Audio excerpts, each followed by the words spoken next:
Okay, my name is John Curry. I'm the editor of the History of Wargaming project, and what I'm going to do is talk about the hunt for the Fletcher Pratt Naval Wargame. But first is a test question for you. +1 for being uphill in ancient wargaming. Who thought of it first? Well, hazard a guess of Tony Bath. No, it's a member of WD. Was it the notorious Mr. Barker? No, it wasn't. Can't think an older wargamer, early member of WD.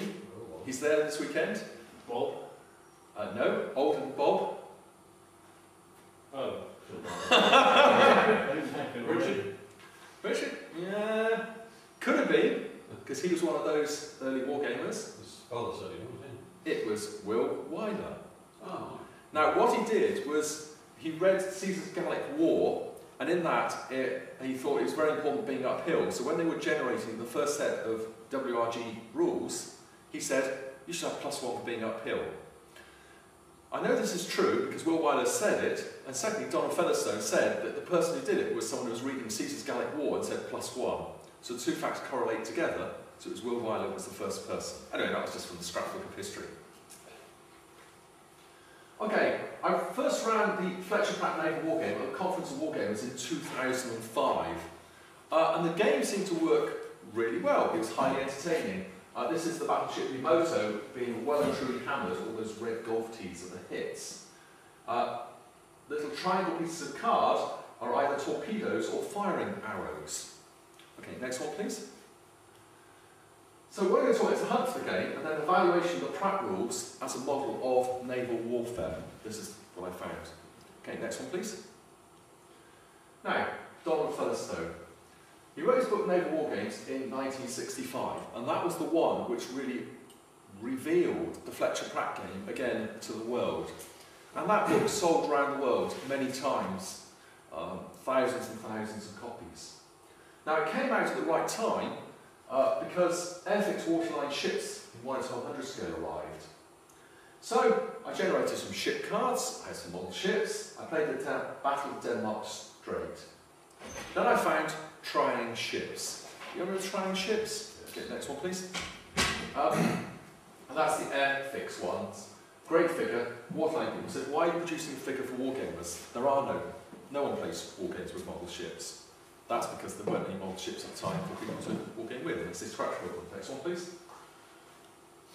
This is a trying ship. This is actually an extremely valuable model now, by the way, for collectors. It's metal, plain box. It would sell for, I don't know, £50, maybe £100 on eBay nowadays. Okay, next one please. Now, but the problem with the rules, and I started about in 2005, well, it brought my mind back to it. So when I first made the rules, I realised the rules were actually for World War I. The gun ranges were for World War I. You could just look up in the textbook. They had no 18-inch guns. There were some calibers missing, so some interwar World War II calibers were just not in the rules. Aeroplanes were used individually, mounted on poles, and I thought, wasn't it? The Ark Royal launches 30 aircraft, and they're all mounted individually on poles. How could you possibly play a game like that? You just couldn't. They also called fighter planes pursuit planes. That's a bit of an archaic description of them. And it really suggests very early, 1920s, 1930s terminology. So, these World War I rules were contradicted, though, by Don, who said, we talked about the game in his book Naval Wargames, and it was definitely about World War II games being used to simulate World War II at the time. So I was thinking, didn't they know the Japanese had 18-inch guns or something? Didn't they have access to Fred James guides? Didn't they know about the calibers? Didn't they know about the longer gun ranges? How did they deal with aircraft? How do they deal with attacks by squadrons? And there were anecdotal accounts of this around the world in various magazines, etc. And they were clearly talking about a different set of rules than the one produced by Donald Featherstone. So then it began, the 30-year hunt. Next one, please. So where were the actual rules? Tim Gow, of Mega Blitz fame, supplied me a copy of the 1943 rules. And I thought, well, that's what Don reproduced, more or less. Dan Dorsey, who relaunched the game in America in the early 1970s, supplied the 1973 and 1976 versions of the rules. They were both identical to the 1940 edition of the rules. The The 1940 set of rules were actually from World War I. I know this because I've got a copy now, and it says this is a reprint of an earlier set. So where were the rules they were using? And it's taken me 3 decades to actually track down the actual rules. Next one, please. Well, first of all, let's talk about who was Fletcher Pratt. First of all, he did not like being photographed. Next one, please. There are very few pictures of Fletcher Pratt out there. Maybe he was allergic to cameras or something. This is Sprague to Camp, as in the fantasy science fiction author. And there's Fletcher Pratt on the right. So someone writing a biography of Fletcher Pratt, or attempting to, couldn't, because they couldn't find any photographs of them. And I can see, you know, you're a student, you can't find photographs, clearly you can't write a master's thesis on it. Okay, maybe not. But anyway, that's what they said. They couldn't. So better people than me have hunted for them. So there are very few in the public domain. Next one, please. Now, but we do have sketches of the man. Here he is. This is Pratt and his wife Inga. Now, it took me a while to work this out, who they were, but it's because he was short, because he was a flyweight boxer when he started, always a cigarette in the hand, measuring, the glasses, the crouched up figure, and his wife was apparently quite staggering and had particularly long hands and delicate fingers, and so she was also an artist, so she sketched things. So then I started to realise that these sketches were not just random, they were actually real people playing the game. Okay, next one please. So who was Fletcher Pratt?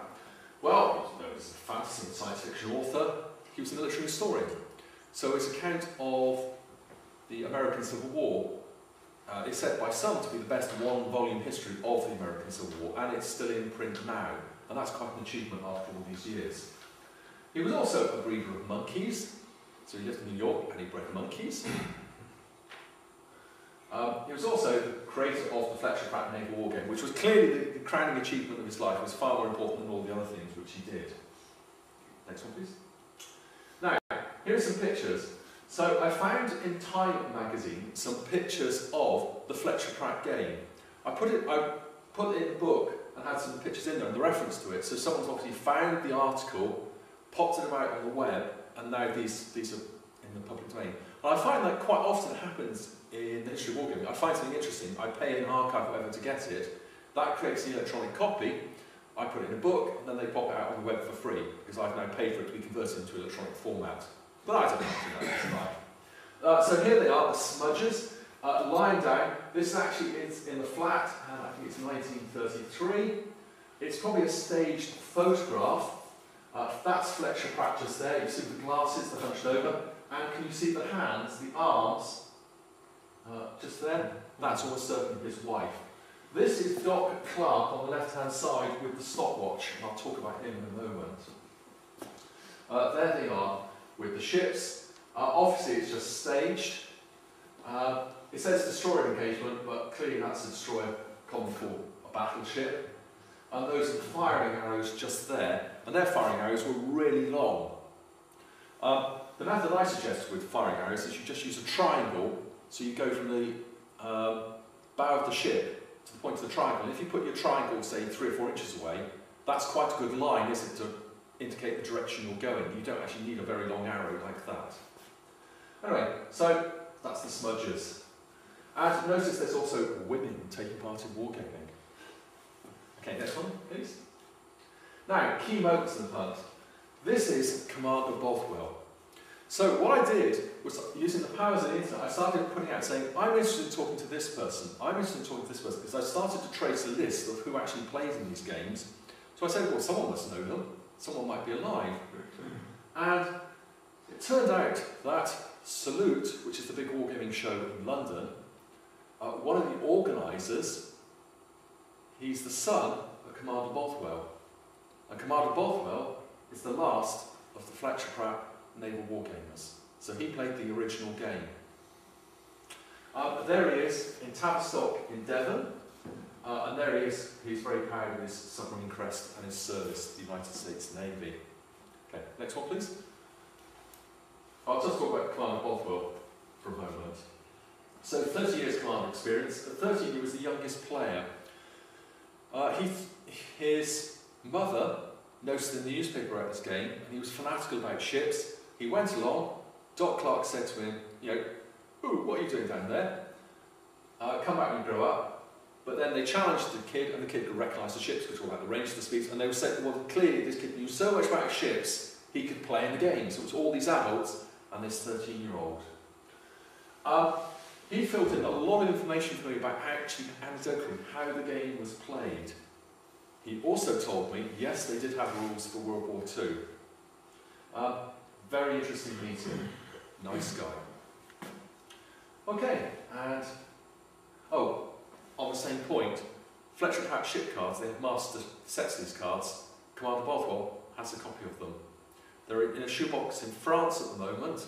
They're coming to London in August. I don't want the originals because I'm not running a museum of wargaming.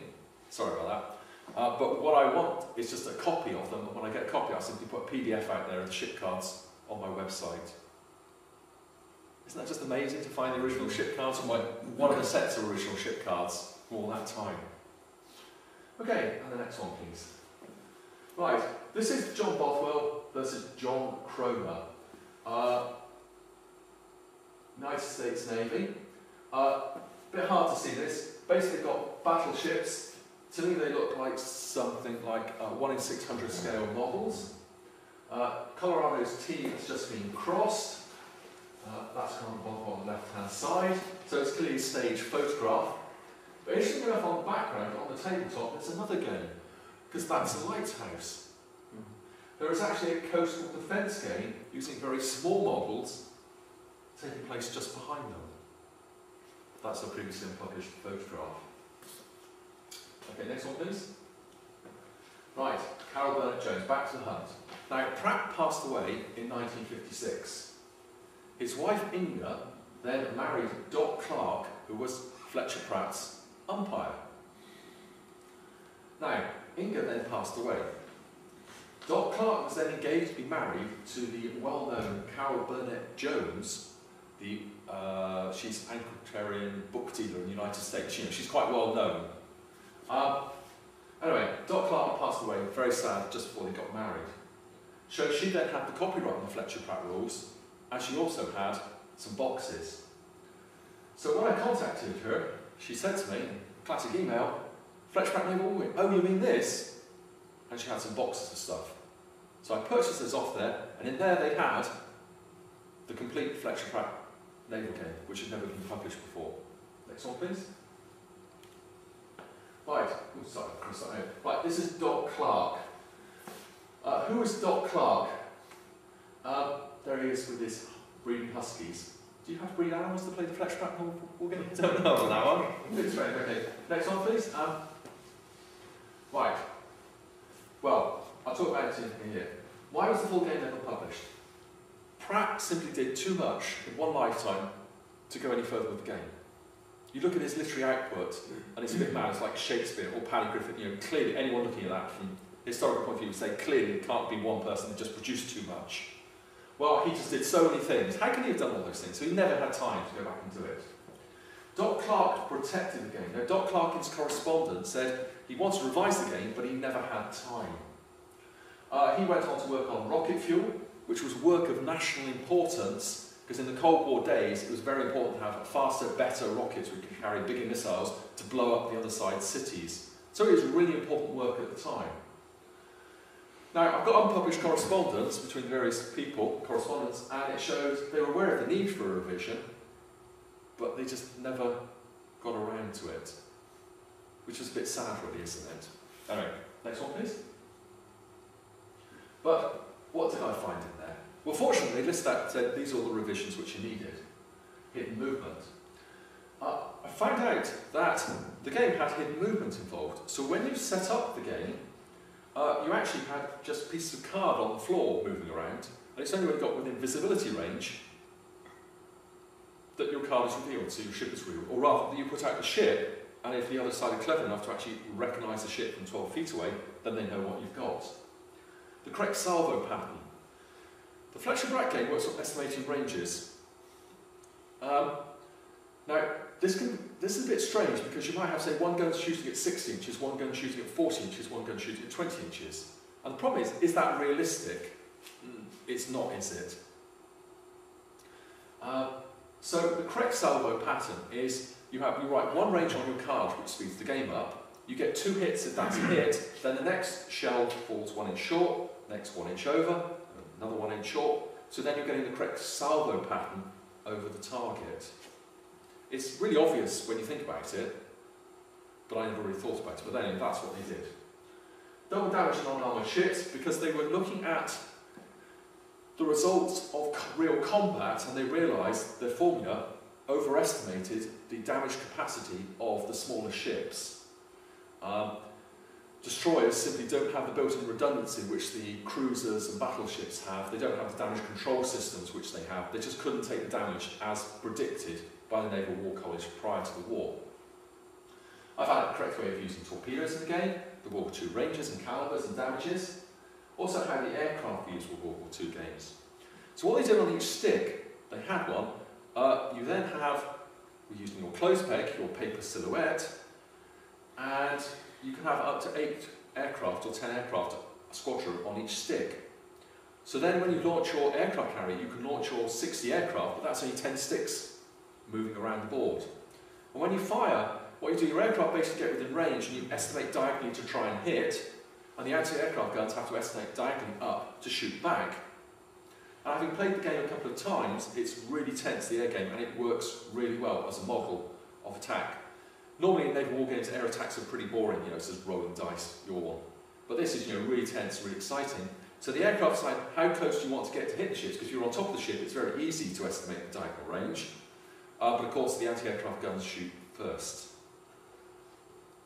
So it's very interesting seeing the attack, especially if you've seen the first wave and all the aircraft have been hit. Hitting the game means they're discouraged from going on with their attack. It doesn't mean if you estimate the range and hit the aircraft, you've definitely destroyed it. It just means, for the purpose of the game, that aircraft's out of it. And if you've seen the first wave go in, 16 aircraft and 3 survived, the next lot of pilots then attack from further away. And the torpedo bombers, it's really funny watching those go in actually, because you're flying from, you've got to be, something like 3 inches off the ground, and you're flying in, and yes, it's very tense stuff actually. Yeah, it's very entertaining. So strategic game. One of the criticisms of the game, for example, by James Dunningham, was, I talk about those in a moment, okay, there was no strategic game. Well, in my book I included an example of one of their strategic games. And I had an absolute massive commentary on the game. Examples of games, good practice, what they liked, what they didn't like, etc. So I put lots of anecdotes in my book. Next one, please. Ah, yes, the smudgers. I like this photograph, actually. And if you laid on the floor like this, the Fletcher Pratt game, to have a go at trying to get your... Did you have a go? Oh, yes. Actually, Tom was very keen, wasn't he? He was down there, wasn't he? Almost upside down, vertical, to make sure he got it accurately. But this is a stage photograph, because they didn't fire from there, they actually fired from the bow of the ship, not the actual position of the guns. That's the stern, Oh, yes, it is the stern, isn't it? Yes. Sorry, nautical phrase, a bit nasty, yes. So it is a stage photograph, actually, so is it there? Yes, John Merritt. Right, next one, please. Right. Now, why did the game decline in 1946? Now, later commentators said the players were tired of real war, and that sounds very plausible, doesn't it? Or is it? Well, the actual reasons, because I've got some of the correspondence.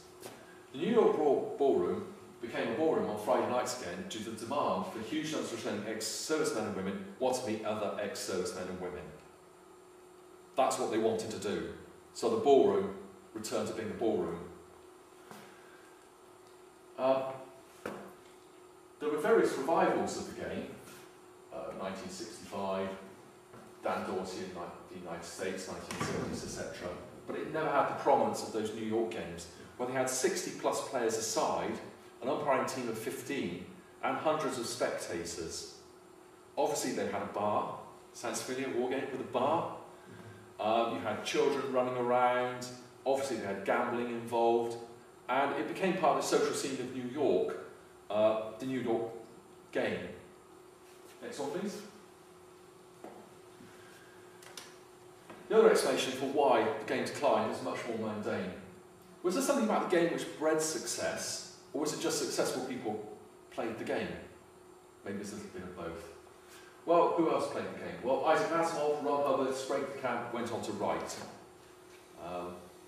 These are the only authors I recognise. There are other obscure American authors, but I'm not really into obscure American authors, so I need to go for the big names.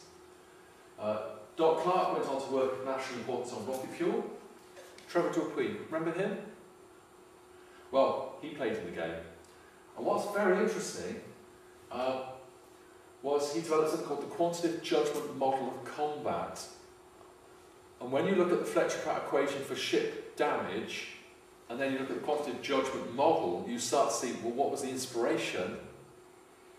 Well, probably it was the Fletcher Pratt game. It was very interesting. I was talking to Peter Perler in Bath yesterday, and he said Harpoon.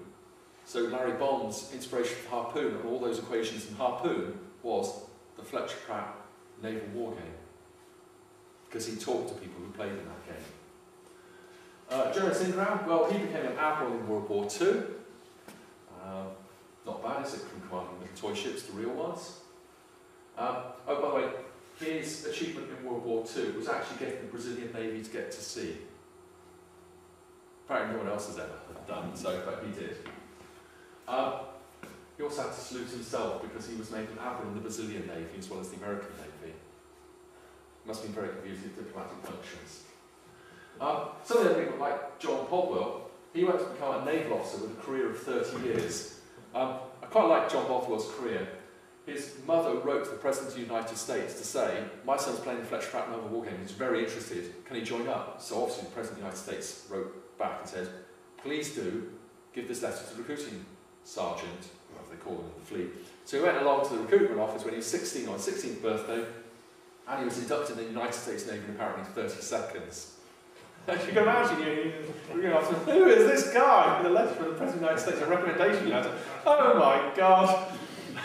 So within hours, he was off to go and join the war in 1943 on his 16th birthday.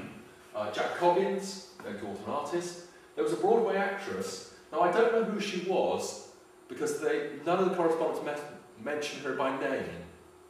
We wouldn't have that, would we? War games where people aren't mentioned by real names for whatever reason. No, it's in black games or whatever. But she added glamour to the games, most certainly.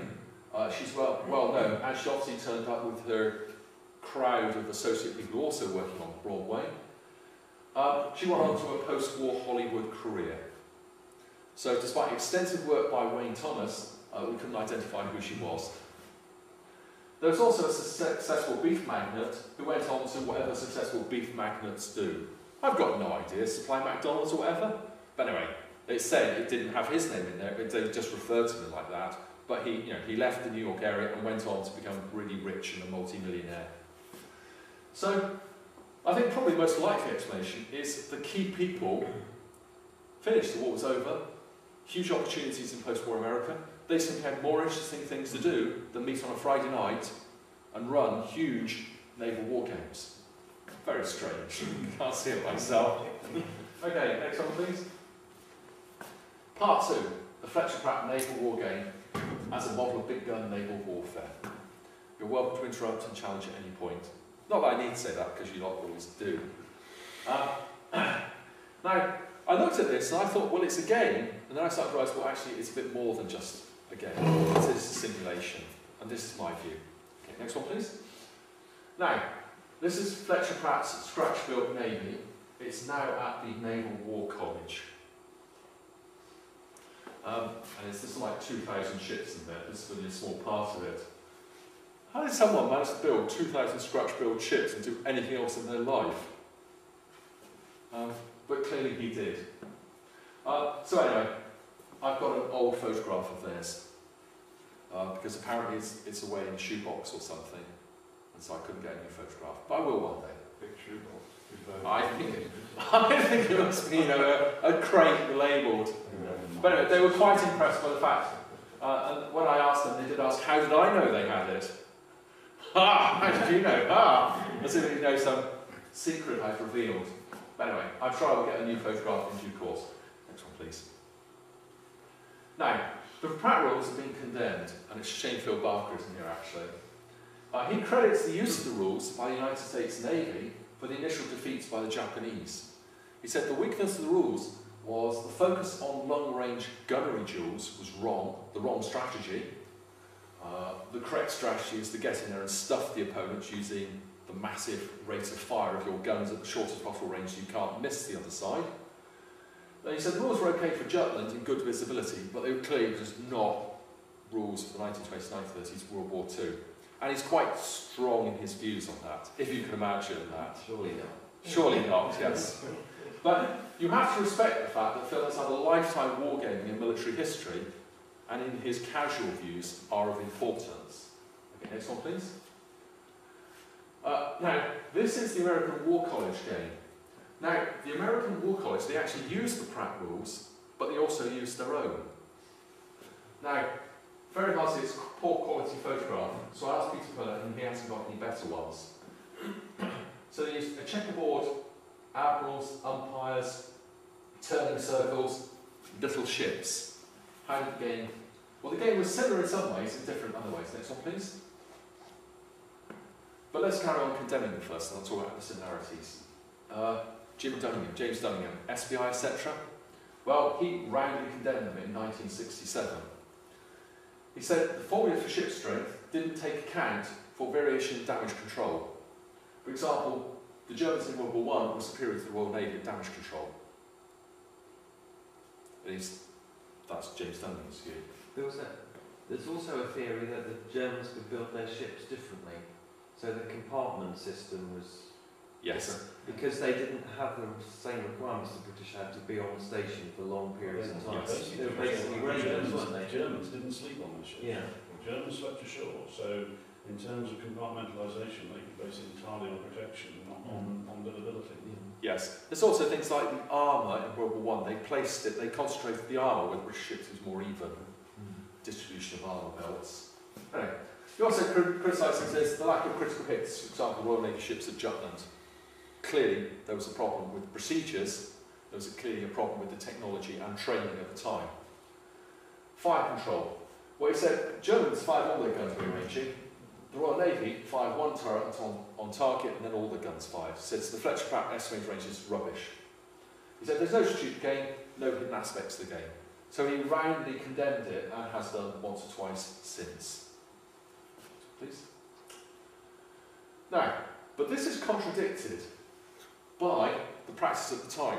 So Pratt had access to the Naval War College's games, and they had access to his. So you've got this Naval War correspondent who walks into their top secret training games, their top secret planning games, and they are then walking along on a Friday night to see Fletcher Pratt's ballroom games. What's going on? An example is Admiral Ingram. He was commandant of the New York shipyard at the time, and then was the commander of the United States Navy in the South Atlantic. He brought ensigns to game. They played versus dizzy dames. They were fashion artists. And of course, fashion artists were formidable opponents because part of their job is estimating things in inches. Oh, you need 16 yards of cloth to do that. Oh, that's 34-inch hem or whatever. They just look and know. Anyway, so the United States Navy team was being hammered, which apparently was not a good thing. Surely not. But anyway, it was a brilliant torpedo attack, brought victory to the United States team. So the Admiral clearly knew how to use destroyers, and he also clearly knew how to use torpedoes. And rather than just the modern naval wargame, which is you send your destroyers out preferably in ones, and you sort of get close to the enemy and you try and shoot them in line, you don't. You should use a spread. You should do it mathematically, so you shoot from different directions. You should coordinate your attacks so all your torpedoes are arriving on the same target at the same time, from different directions. And on the floor, it does take a bit of coordination actually to do this. Once you've worked out how to do it, you're a really formidable opponent. But anyway, that's what happened. So fortunately, Fletcher Pratt was away at the time, but Inga, who was umpiring the games, she was hostess of the games. The hostess was in charge of the umpires and everything else. Fortunately, she was very pleased, she wrote, that the Admiral then won. But can you imagine a modern wargamer? You've got a senior military figure turning up with his staff to play your game? You know, if your game is rubbish, it's not a representation of warfare, you just can't see it. I mean, can we imagine, you know, I don't know, the Commandant of Sandhurst turning up with a team of people saying, right, I want to play Mega Blitz, right, let's... I'm open to offers. You're open to If anybody has influence. I think Mega Blitz is a good model, by the way, but it's just, yeah, I quite like the idea of a game with a hostess. Yes, yes. And the team Dizzy Dames. I tell you, actually, they had it sus socially. They really did. It's interesting to see the number of marriages were reported in the Wargames Whale, which was the journal of the Fletcher Pratt Naval Wargame at the time, actually. You know, and every week it was so-and-so got engaged, so-and-so got married, so-and-so's going out with so-and-so. It's like a little dating section. And that's the thing that comes over with this, the sense that this is New York society. It's part of New York This is literary society. Yes. Yeah, literary, intellectual society. So a certain... Yes. Should we go to the Algonquin Round Table, or should we go and play the Fletcher Pratt Naval Wargame? Yes. Yeah, they had it sus socially, I can tell you. I mean, I'd never go to a Wargame conference which didn't have a bar, for example. Okay, next one, please. Now, strategic aspects of the game. Now, clearly some of what James Dunningham said, he doesn't mind me saying so, by the way, the book has got strategic games. They did play strategic games, so saying that they didn't, it was only a tactical game, is rubbish. It's just we didn't know.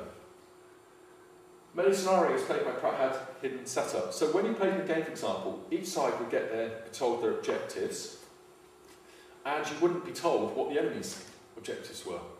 So secret briefings. You'd be told, for example, right, it's a German pocket battleship, they've got a heavy cruiser and they've got some destroyers. You wouldn't know until you actually saw them on the floor what you were up against. And if your ship recognition wasn't good, you still wouldn't know what you were up against, even at the end of the game. They used smoke screens, so they used pieces of card on the floor. When you were hiding the card, your ship was replaced with a piece of card. So the enemy, with a bit of shuffling of the cards, could soon, you wouldn't be sure what was going to come out of the smoke screen where. Unclear about what hits are achieved, because you're firing a distance from these things.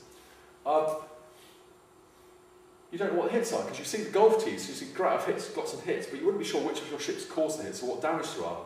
You tend to notice what the damage is by the subsequent actions of the enemy ships on subsequent turns. Ship recognition skills are critical. Now, just like all early wargamers, they wrote up the rules, but they didn't have all the conventions of play. They just didn't. So they had other things in there to increase realism. So they had a lot of things which James Dunningham said weren't in the game, actually were in the game, we just didn't know from Don Featherstone's summary. Next one, please. Now, okay, name that ship, class, nationality.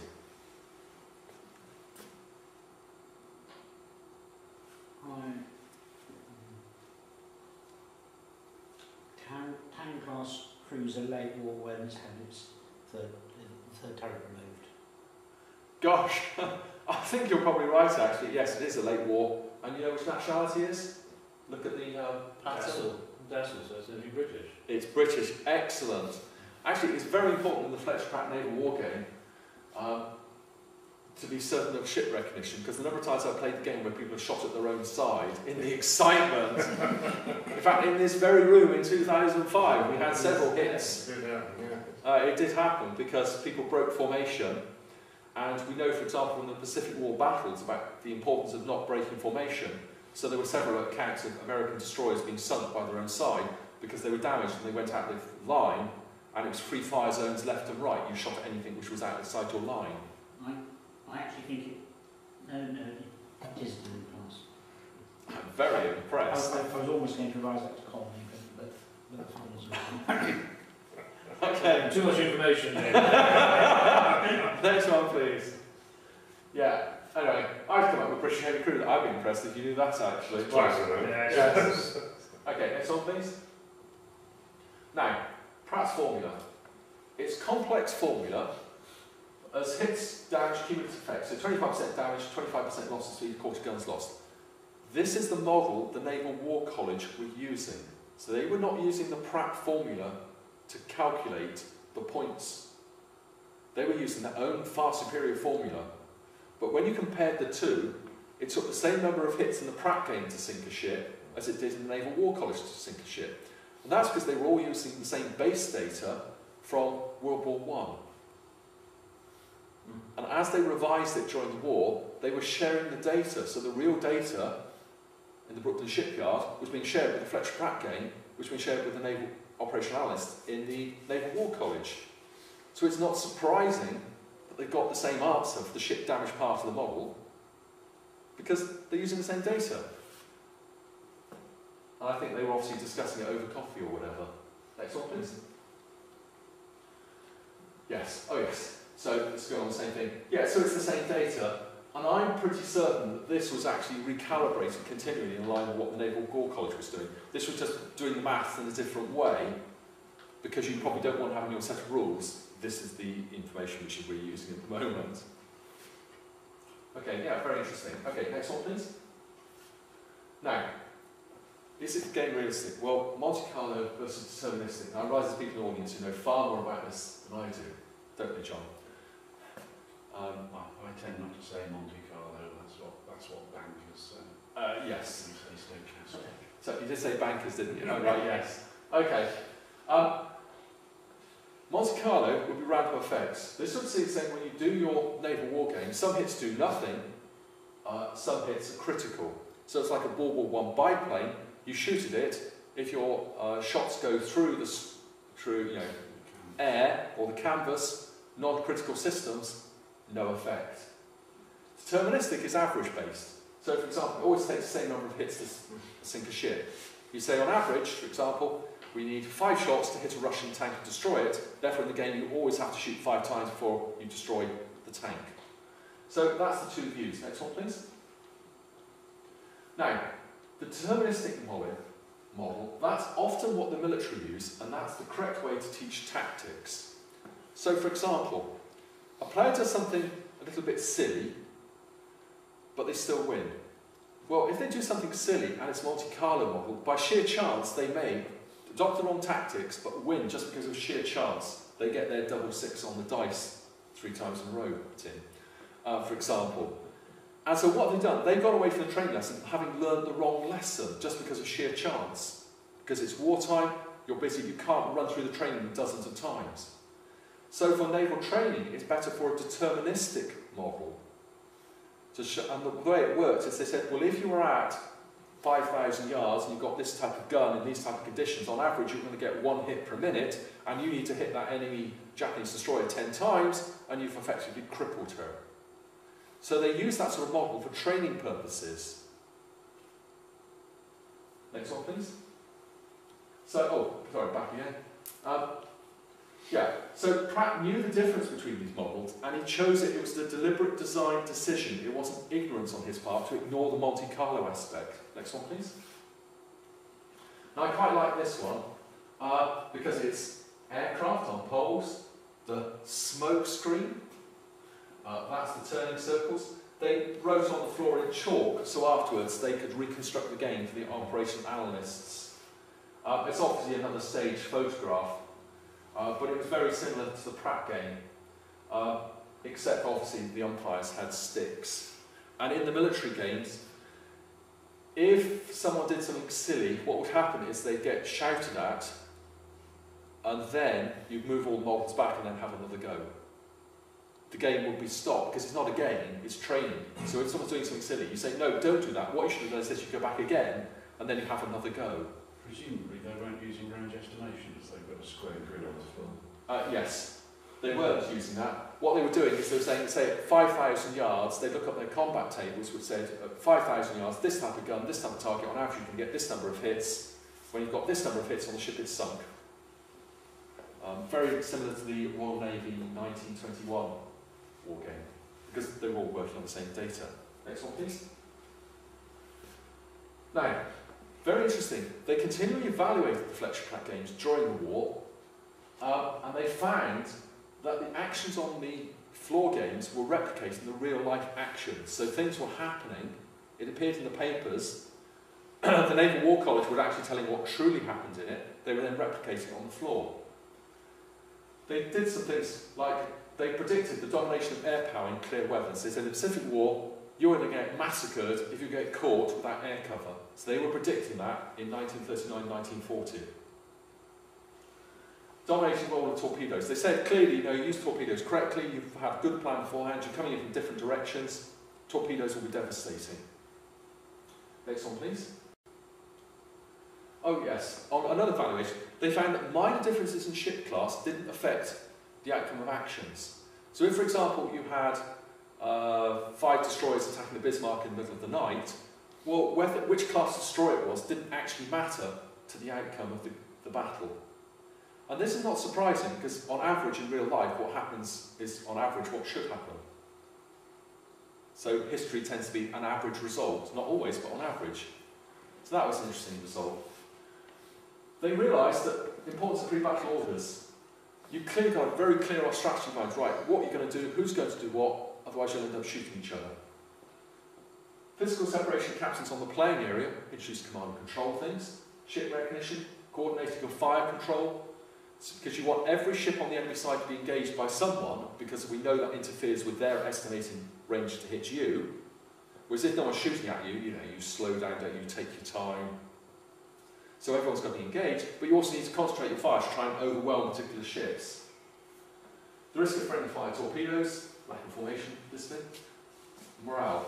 I have seen Fletcher Pratt Naval Wargames, for example, for Pruitt, where a particular destroyer captain fled in the face of the enemy. That they saw other destroyers around them were being slotted, and they then withdrew behind the hood, actually, the battle cruiser Hood. What could go wrong? What could go wrong there? Yes. So there is morale in these games. Now, my own view is that those aspects of naval warfare are simply not modelled in other naval war games. You just don't see it. Okay, next one, please. Oh, yes. Yes, yes, a particularly fine, upstanding gentleman just there. Yes. The ranges used by Donald Featherstone, it's quite interesting, they weren't actually Donald Featherstone's. He said he got them from some American geezer. So I'm pretty certain the ones Donald Featherstone uses, the shorter ranges, are actually Fletcher Pratt's ranges for his flat. And the armor penetration table is for the shorter ranges, the one we reproduced in the book. Donald Featherstone said, no, I got it from this American guy who played in these games. So I think we even have those flat ranges as well. Right, okay, next one please. Now, final slides. Fred J. Pratt. Whatever we think of them now, we've got to respect the fact that in World War I, the Fred Jane game was respected and played by military figures at the time, professionals at the time, and they treated it as real. Well, it's quite clear that the Fletcher Pratt game in World War II in America was also treated as a valid model of warfare, slightly different from the Naval College one, but maybe it was more fun, maybe fun is good in the evenings or whatever. It was used by the Naval War College, but when they played the games, it from the anecdotal evidence I've had from Commander Bottle and others, that he didn't hesitate to stop the game if it wasn't going right and push everything back, because it wasn't a game, it was training. And I can see that, you know, it could be an interesting training tool for young officers. But it was definitely treated as a realistic model of warfare, whatever we say now. And looking back, we must reflect the fact that the big gun captains at the time thought that was a simulation. Whatever we think about, whether we criticise it, well, our views are from a long way away. Next one, please. Well, Commander Bothwell said, upon reflection of 30 years naval command experience, I could not fault the rules as a straightforward simulation of big gun naval warfare. Thank you very much. Any questions? You mentioned in passing that you won the 1921 war game. Yes. Can you tell us more about that? Because that sounds fascinating. Right, that is in the back. Sorry, it's not out of my book. That is in the back of the Fred Jane book I've produced. If you don't want to buy the Fred Jane book, you ask me around, so I'll just give you a copy of the rules. They are Kriegspiel type rules. They are deterministic, so at certain range you get a certain number of hits. And the way they use them is you'd have a discussion about tactics on the chalkboard. You would then go to the floor, lay out your ship models, you give orders, then the umpires would criticise the way the orders were given. Then you'd start moving around your ship models. The umpires would stop the game and criticise you if you're doing something they didn't approve of, so everything moved back. And then you'd measure the ranges and work out how many hits you get. And all the time, the umpires would be stopping the game, and at some point they would conclude the game and say, okay, we're stopping the game now, you've learnt everything you're going to learn from this exercise, and then they would emphasise that this was only a simulation, and the real thing, chance could lead to a very different, completely different outcome. So don't think just because it says you're only going to stand 25% chance of being hit, you might be hit a lot more. Don't be surprised by the unexpected. So they emphasise the random aspects of real warfare, and just saying this was the average result which you're seeing. Do we know where that was used? Was that HMS Triad or? All I know, it was used by the Royal Navy. I haven't gone any further. I haven't been into the archives to see where it was used. I haven't investigated where I've I'm investigated. just thinking, I know that they did do exercises on the tactical table at Dryad, which I'm trying to think what branch that would have been. I'm imagining gunners. But there's a bit in John Winton's Sink the Haguro, Yes. where the guy who was just pulled off, albeit slightly after the end of the war, so but never mind that, has, for the first time in the history of destroyers, destroyed an enemy major unit without any supporting major units of his own. No destroyer captain had ever previously done that. First done in 1945. Yes. But you'd think that's pretty successful, and a man deserves a pat on the back, but they critiqued his actual battle on a tactical table at Dryad and wrote up a report telling him what he'd done wrong, and next time he should improve in these ways. Thank you. Yes. Well, that was the very British, wasn't it, American Operation Analysis. They were gaming, weren't they? Or gaming, they were gaming everything, weren't they? After it happened, running through again. But it's the trading. There's a big difference between what you want from a training game and what you want from an operational analysis treatment. Yes, there is. And there are, in many cases, what you want is the diametric opposite. Yes. So you've got to decide which is going to be the focus, because you can't have both. And I think a lot of evils occur when people use games or simulations that are meant for one, Yes. and uncritically use them for the other. Yes. Could I ask, you make a strong connection between this recreational game and the US Navy looking on this as a valid model. Is there any evidence, I guess before about 41, of other navies looking at Fletcher Pratt with any kind of interest? Is there any sense that the British or the Germans, the French, Italians, even the Japanese are sort of sending along naval attaches to sit at the back and smoke cigarettes while the busy dames are out front? Yeah, that's very interesting. I know that the Royal Navy, visiting captains, played the game. There was one torpedo. It was someone in destroyers who came along and then showed Fletcher Pratt how to use torpedoes properly, and said, you know, the attack, about how you come in from different directions, and talked about the maths about how you arrange it and how you coordinate it. He did lose half his destroyers in the attack though, but apparently he sank half the enemy fleet, so it was quite impressive. So but that's anecdotal. Was there any evidence? No. So apart from British Royal Navy captains, obviously it was captains who played the game, you understand, socially, yes. Yeah, he was part of the social scene. But apart from that, no, I haven't seen any. It's a very hard thing to know how one would trace it down, but given the nature, particularly the Germans, hoovering up all sorts of information, even vaguely related, Yes. you just wonder whether there wouldn't have been a pre-to-read naval attaché sitting at the back of one of these things. And we do know the Imperial Japanese Navy had its own wargaming activity to pre-rehearse battles. But I don't know if you sort of imagine at that time the Japanese were not going to make up anything out of whole cloth themselves. They were going to follow the model of the big navies. You know, they modelled the Imperial Japanese Navy on the Royal Navy to a great extent until quite late. Yes. And presumably they recognised that the US was going to be the world leaders. Because we know they played the games, they modelled they gained every operation, didn't they? Admiral Ugarki is the least successful umpire in wargaming history. Well, yes, the Free Creeks feel overruling decision. Because, by the way, in these games, or when they were used as training games, the umpires overruled things and moved things back continuously. So it was just considered acceptable practice to stop the game on exercise. Say, no, let's do this. So we can't criticise the Japanese umpires for doing it, well, except they were wrong.